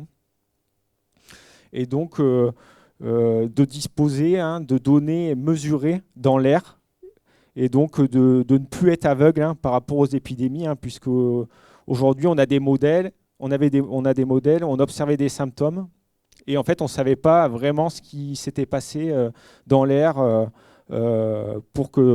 et à quel moment les spores s'étaient manifestés et avaient créé des contaminations. Donc il y a différents types de capteurs aujourd'hui qui sont disponibles. Donc nous on utilise des méthodes moléculaires, c'est-à-dire que on va avoir deux types de capteurs, un capteur actif qui va tourner et qui va aspirer de l'air, des allumettes avec de la vaseline, avec des allumettes et de la vaseline. Et donc on va analyser ces allumettes avec de la biologie moléculaire pour identifier une quantité de spores dans l'air. Et donc on a également un autre capteur qui va être un capteur passif, où là, on va, avec des papiers buvards, on va mettre le capteur, c'est une gouttière dans le sens du sol, une gouttière qui pointe vers le sol, et en fait, elle va mesurer là le splashing. Donc, il y a également un autre moyen de mesure qui va être l'optique, qui est développé par l'agroscope Changin, où là, on a un retour. Je dirais que le désavantage de la biologie moléculaire, c'est qu'on a un retour après quelques jours, après analyse, alors que là, on va avoir un retour quasiment en direct sur des photos et de la reconnaissance d'images. Par contre, ce n'est pas le même prix derrière en termes d'achat-outil. Ah oui, j'ai oublié, il y a déjà des sociétés du coup qui proposent de travailler et de faire du conseil via l'utilisation de la sporée aérienne. Notamment, il y a la société BASS qui se base sur l'utilisation de capteurs passifs dans le Bordelais, et la société DACADN qui travaille là sur des capteurs actifs dans le Gard, donc pas très loin de chez vous. Et donc voilà, si ça vous intéresse, vous pourrez potentiellement les contacter. Donc si on regarde les avantages et inconvénients de ces technologies, donc ce qu'on peut voir sur la capture optique, la problématique, c'est surtout qu'à la fois il faut de l'énergie, mais aussi c'est assez coûteux en termes de technologie.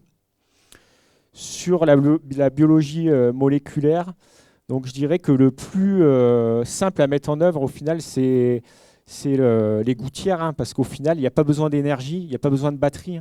Le gros désavantage du rotorod, de la capture active sur la biologie moléculaire, c'est qu'en fait, on va être obligé d'aller changer la batterie régulièrement. Voilà, donc c'est moins simple à mettre en œuvre. Par contre, la biologie moléculaire a l'avantage que on a des amorces qui sont très spécifiques du milieu, alors que par exemple, sur le temps direct et le capteur photo de l'agroscope, on a des chances. C'est possible d'avoir, en fonction des zones viticoles, des pollens qui peuvent affecter la mesure.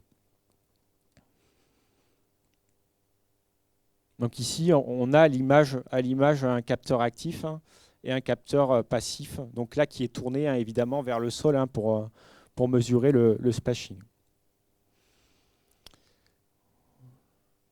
Donc on a beaucoup amélioré la précision de la mesure hein, quand même entre 2019 et 2023. Hein. À la base, on travaillait sur une technologie LAMP hein, avec la thèse d'Antonin Douillet, qui évidemment permettait une très grosse rapidité d'analyse, hein, mais qui avait une performance modérée. Alors que là, on est passé par exemple en seuil de détection hein, depuis cette époque. Aujourd'hui, on arrive à détecter jusqu'à 10 spores de mildiou dans l'air, donc ce qui est un niveau de précision qui est assez intéressant.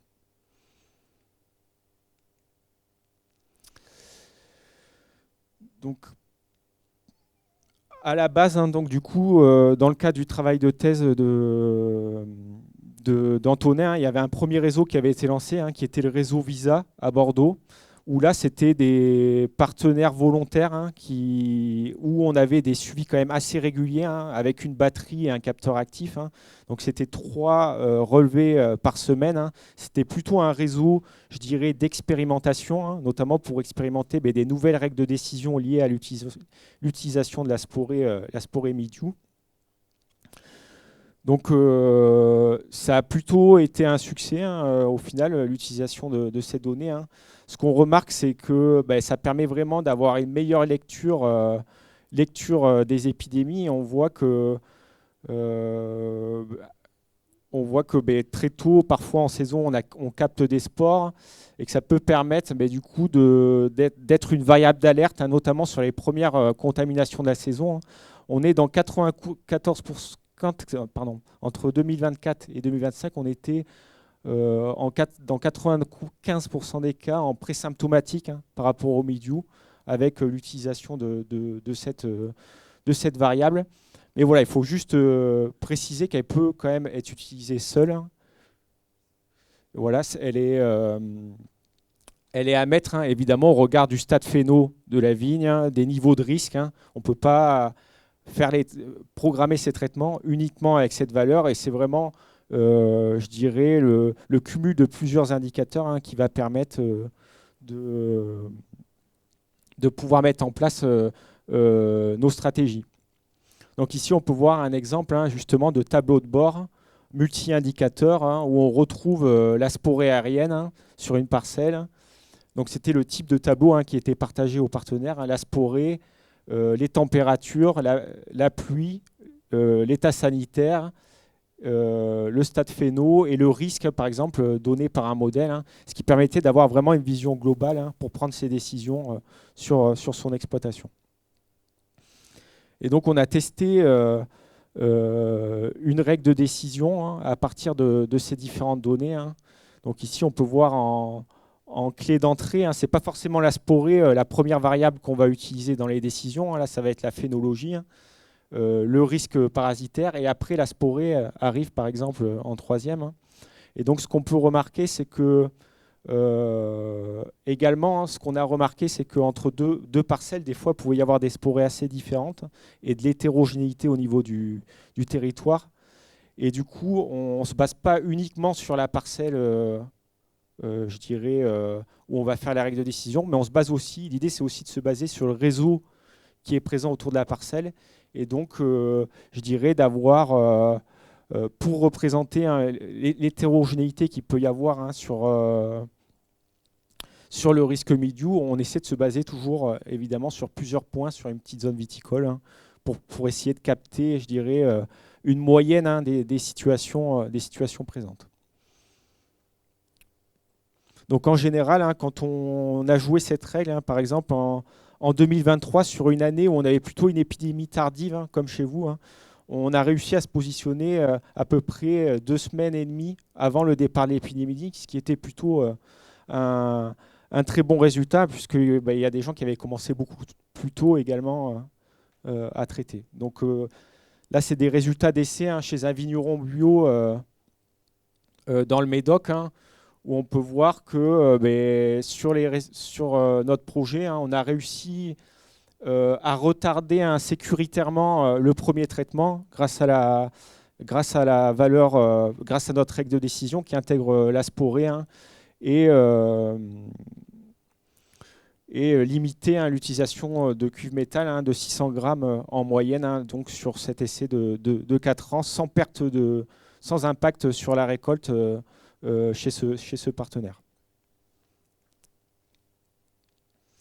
Donc là, c'était vraiment à l'échelle individuelle, bien que, évidemment, il y avait une partie réseau. Mais l'idée également, c'est de pouvoir mettre à disposition pouvoir tester cette donnée dans le cadre des réseaux d'épidémiosurveillance. Donc là, évidemment, on n'allait pas demander aux techniciens de passer tous les 3 jours, prélever des allumettes, changer une batterie et autres. Donc on a essayé un dispositif allégé, c'est-à-dire où les techniciens passaient une fois par semaine, prélever un capteur, cette fois-ci passif, la gouttière au final. Et donc on a essayé de voir si cette donnée elle pouvait être aussi intéressante que le capteur actif. Donc on peut voir que on a un réseau quand même qui était très large, près de 200 parcelles qui étaient engagées dans le cadre du BSV. Donc alors ça va être un peu petit, mais ce qu'on peut voir, par exemple sur 2025, je vais peut-être m'arrêter sur 2025. Chez nous, 2025, ça a été une année avec plutôt une faible pression, mais il y a quelques secteurs quand même où on a eu des dégâts plus importants. Donc en vert, c'est, je dirais, la progression du mildiou en fréquence d'organes atteints. Et en noir, c'est la sporée. Donc on peut voir que on peut voir que sur certaines parcelles, les couleurs, c'est le risque modèle. Si on est sur du rouge, c'est qu'on va avoir un risque modélisé assez important via potentiel système. Donc ce qu'on peut voir, c'est que l'utilisation du modèle plus la sporée, ça a permis d'assez bien prédire le départ épidémique sur Libournais. Et sur les autres régions, on n'avait pas les mêmes niveaux de risque modélisés et des sporées plus faibles. Et donc, je dirais que ça a permis de mieux de permettre une analyse de risque plus fine, au final, d'intégrer la sporée en plus de la modélisation qu'on utilise habituellement.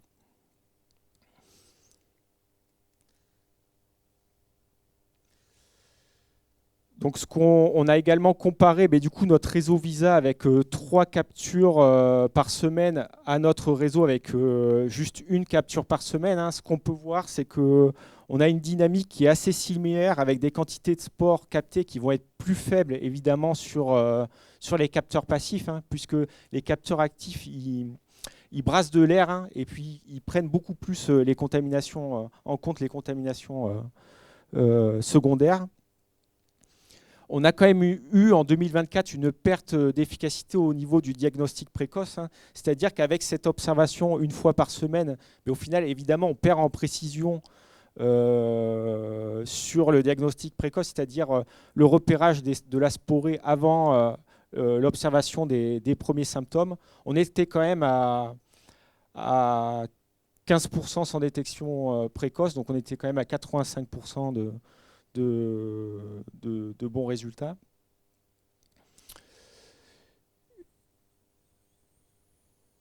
Voilà. Et après, la difficulté, parfois, c'est ce qu'on peut voir ici, c'est qu'on peut avoir parfois des sporées très très précoces. Donc, évidemment, la difficulté, c'est de pouvoir mettre des indicateurs, d'autres indicateurs pour pouvoir éviter de traiter trop tôt. Évidemment, si on traite qu'avec la sporée et qu'on a des sporées très tôt et qu'on n'utilise pas d'autres indicateurs de modèles ou de climato, on peut être amené à traiter beaucoup plus avec la sporée. D'où l'intérêt d'avoir une analyse du risque avec plusieurs facteurs. En 2027, voilà, on a détecté en moyenne les premières spores autour de 3 semaines avant l'apparition des premiers symptômes, ce qui est plutôt bon. Mais on peut voir qu'également, on avait parfois des situations, on a observé des sporées très précoces, ce qui nous pousse à croiser avec des autres indicateurs pour prendre nos décisions et travailler aussi en réseau de parcelles.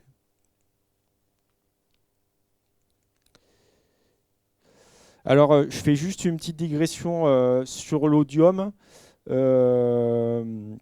Voilà, pour dire que sur ces 200 parcelles, on a aussi mesuré l'odium en même temps que le mildiou. Et l'idée, ça serait de bientôt également rajouter le black rot dans les mesures de sporée, hein, sachant que voilà, ce qu'on a vu, c'est qu'on avait très peu de faux négatifs, hein, c'est-à-dire des situations où on voyait des symptômes et on n'avait pas capté de sporéodium, hein, et très peu de faux positifs, hein, c'est-à-dire des parcelles où on observe de la sporée, mais on n'a pas d'odium. Mais on a plutôt des bons résultats du coup, puisque en général, les parcelles où on n'a pas de sporée, on n'a pas d'odium. Et en général, dans 45% des cas, les parcelles où on a observé de l'odium sur feuille, on avait plutôt une bonne indication présymptomatique avec les spores. Donc en général, on était, je dirais que 2 semaines avant l'observation des symptômes à la parcelle, hein, on captait des spores, en général, ce qui est une belle perspective en tout cas pour l'utilisation de cet indicateur, hein. Je dirais en saison, parfois, le mildiou, on va capter des spores et c'est trop tard, alors que l'odium, on peut encore, je dirais que c'est un pathogène de surface, il est un peu différent sur sa biologie, hein. Et la sporée, ça pourrait vraiment être une variable, hein, qui permet de s'économiser beaucoup de traitements et de faire des impasses, hein, dans les itinéraires pour nous. Donc voilà par exemple le type d'outils, hein, qu'on a partagé au BSV, hein, donc, avec des cartographies à la fois de la sporée, mildiou et odium, hein, et l'évolution des symptômes également. Donc l'idée c'est de systématiser un peu ce type de travail au sein du BSV et de mettre à disposition des outils de reporting, hein, pour avoir une analyse du risque plus fine, hein, qui intègre à la fois les observations mais aussi les modèles et la sporée. Donc je vais conclure. Donc, la sporée aérienne, c'est une donnée très intéressante à l'échelle individuelle et aussi collective, hein, pour avoir une meilleure lecture de l'épidémie, hein. Cependant, on ne peut pas mobiliser cette donnée seule, hein, pour mettre en place sa protection, hein. Il faut évidemment rajouter d'autres indicateurs, hein, pour pouvoir piloter ces traitements, hein. S'il y a des spores dans l'air mais qu'il n'y a pas les conditions pour la pénétration du champignon, ça peut être des sporées aussi avortées, hein. Donc voilà. On a des règles de décision mildiou qui ont marché, hein, qu'on aimerait tester également sur d'autres régions que le Bordelais. Voilà, ce que je n'ai pas dit, mais c'est qu'il y a quand même, pour l'instant, nous, on est dans de l'expérimentation et il y a une logistique assez importante, hein. Quand on envoie par lettre des allumettes pour analyse, hein, en fonction de la région viticole, comme on est dans le Bordelais, on va avoir des temps d'analyse assez importants. Donc je dirais que le BSV, c'est bien pour nous parce qu'on a une semaine pour envoyer la donnée. Donc c'était un beau terrain de jeu. Et puis l'idée, c'était quand même d'être sur du bêta-test, hein, sur ces 200 parcelles. Donc évidemment, il va falloir des laboratoires de proximité potentiellement pour pouvoir prendre en charge cette donnée demain. Et nous, on n'a pas vocation à faire de la prestation de service sur cette donnée. Et notre objectif, hein, c'est à terme de transférer notre savoir-faire, hein, sur cette technique et notamment les décisions qui peuvent être prises et les choix techniques qui peuvent être pris avec cette donnée, d'encadrer en fait son déploiement.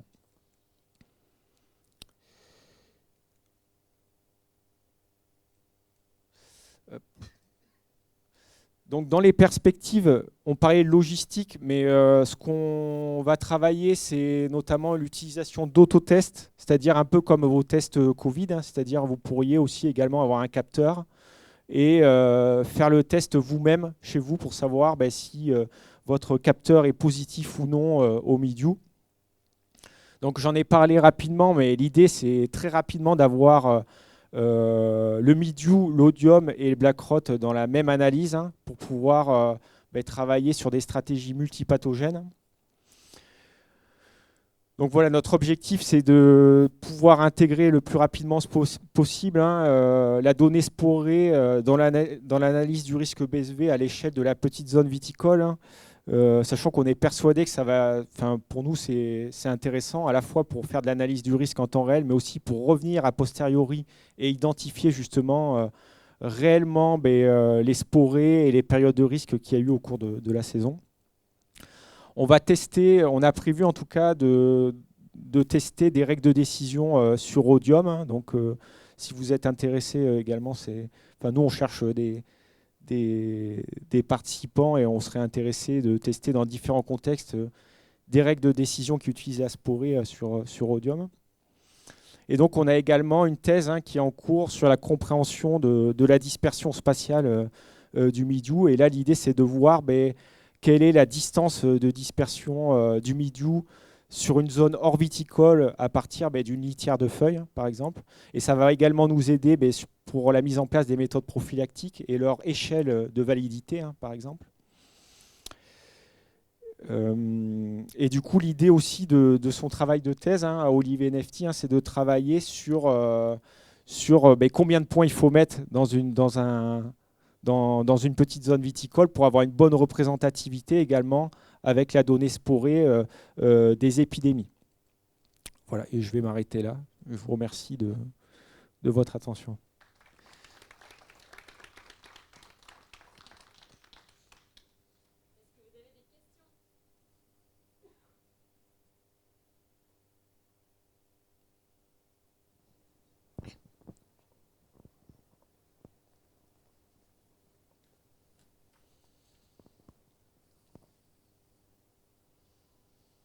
Oui, merci pour votre intervention.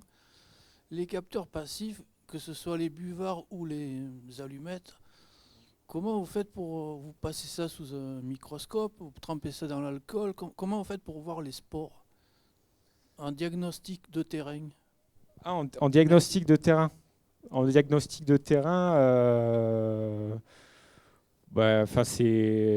c'est trop compliqué de récupérer les spores, les observer avec un microscope. Il faudrait un microscope, c'est très lourd. En fait, une époque, il y en a qui mettaient des lames sur le terrain pour après observer s'il y avait eu des sporés ou non.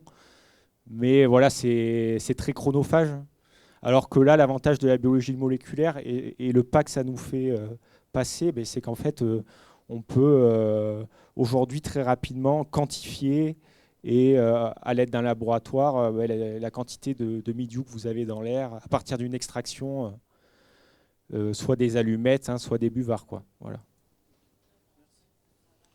Pour l'instant, c'est pas possible. Alors j'ai parlé des autotests, mais les autotests, il y a quand même des travaux de préparation de l'échantillon qu'il faudra faire à la maison au final. Voilà. Mais l'idée, ça serait que ça soit le plus simple possible à mettre en œuvre, ces autotests.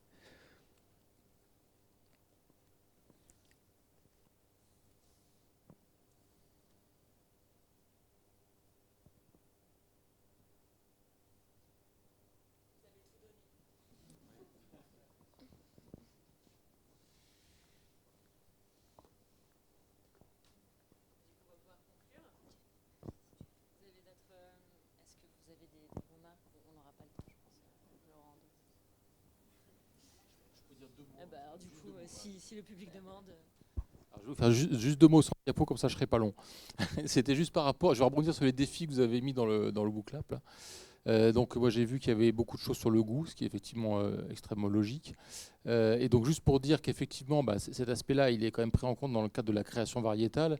Et au-delà des variétés qui sont aujourd'hui déployées de type Resdur ou d'autres, il y a, je pense que vous connaissez les programmes régionaux qui sont en cours, qui visent à croiser des variétés, des géniteurs et plusieurs gènes de résistance avec des variétés emblématiques.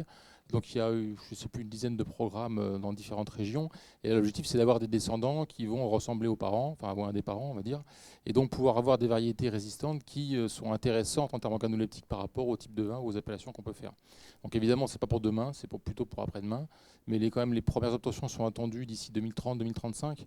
Donc ça laisse quand même des bons espoirs d'avoir des variétés qui seraient plus adaptées que celles qu'on a aujourd'hui Voilà. Donc ça, c'était pour la partie goût. Et après, il y a un défi que vous n'avez pas forcément identifié. Là, c'est pas je vais vous foutre la trouille, mais bon, c'est quand même important. C'est le défi finalement de la durabilité des résistances. Parce qu'on sait très bien que, compte tenu de la culture pérenne et compte tenu de l'agent pathogène qui, je vous l'ai dit, fait beaucoup de sexe, fait beaucoup de cycles et a des grosses tailles de population, il y a effectivement des risques qu'on a des individus qui contournent la résistance. Et comment ça se fait? C'est qu'en fait, la résistance, elle est due au fait que la vigne reconnaît l'agent pathogène grâce, on va dire, à une protéine et qu'elle peut enclencher ses réactions de défense. Et si finalement il y a une mutation dans le génome et que cette protéine n'existe plus, l'agent pathogène n'est plus reconnu et donc la vigne devient sensible. Donc ça, c'est des choses qui existent dans toutes les cultures et qui existent bien entendu aussi sur la vigne, le mildiou, etc. Et donc on a dans la littérature, on a trouvé même des souches contournantes à différents gènes de résistance en viticulture, en France ou en Europe. Donc ça existe et il est extrêmement important du coup de surveiller finalement le déploiement de ces variétés. Et on a mis en place un observatoire dont vous avez peut-être entendu parler qui s'appelle OSCAR, qui vise justement à surveiller l'efficacité des résistances, donc à regarder l'efficacité dans le temps. Et on a même des méthodes aujourd'hui où on peut prélever des souches et faire du phénotypage au laboratoire, voire demain du génotypage pour identifier les individus qui seraient virulents. Donc en fait, probablement que des contournants, il y en a qui vont arriver, mais on peut peut-être aussi vivre avec, c'est-à-dire en limitant leur quantité, leur gestion, etc., pour pouvoir avoir finalement des résistances qui sont plus durables. Voilà, en quelques mots, un résumé de ce que j'avais prévu de vous dire cet après-midi.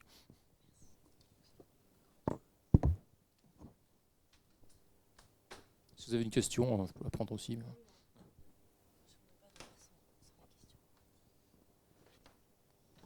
Alors, vous avez quand même le droit à des questions, même au moment de partir. S'il y en a une qui vous revient, n'hésitez pas.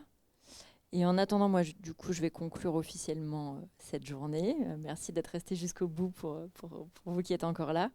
Je voulais remercier vraiment très chaleureusement et très sincèrement tous les intervenants qu'on a eus aujourd'hui. Qui nous ont fait des interventions de grande qualité, qui ont démontré un niveau d'expertise dans le réseau national qui est énorme, et on a beaucoup de chance de pouvoir travailler à vos côtés au quotidien pour faire avancer les choses dans le vignoble. Donc merci à tous. Je remercie à nouveau nos partenaires financiers et notamment Ecophyto, le ministère de l'Agriculture et le Crédit Agricole qui nous ont aidés aujourd'hui. Je remercie les partenaires du projet Réseau Alternativity Med et Johanna qui représente la coordination de ce projet. Merci pour l'aide dans l'organisation. Ça fait plusieurs mois qu'on travaille dessus et c'est toujours très riche de pouvoir travailler entre plusieurs structures pour pouvoir monter un projet en commun. Je remercie la communauté de communes Cœur du Var qui nous a mis à disposition cette salle et tous les moyens techniques associés qui nous ont permis de vous accueillir dans de bonnes conditions. Je remercie le service Viti, mon super service fidèle au rendez-vous tous les ans pour cette journée et fidèle au rendez-vous tous les jours, que ce soit en saison ou pas en saison, ils sont là et ils tiennent. Merci encore pour votre participation et à l'année prochaine.